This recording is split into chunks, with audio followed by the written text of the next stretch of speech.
పంపినందుకు బాగలేదు. రాజకీయాల్లో ఉన్నప్పుడు ఇవన్నీ సహజం, జరుగుతాయి కూడా.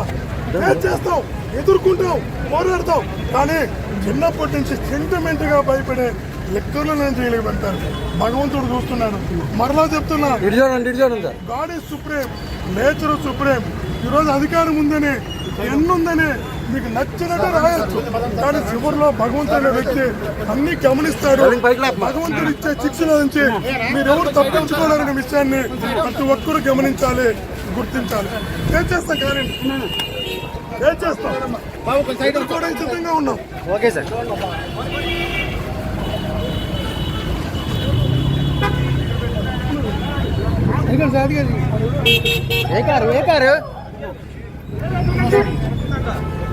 అదేలేండి, చిట్టు వాళ్ళు తప్పు చేశారు.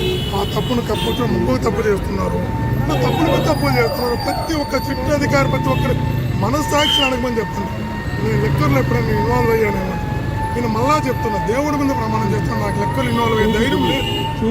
సెంటిమెంట్ కూడా, మా అమ్మ సూసైడ్ చేసుకోబోయింది మా నాన్న తాగుడు వల్ల. మా నాన్న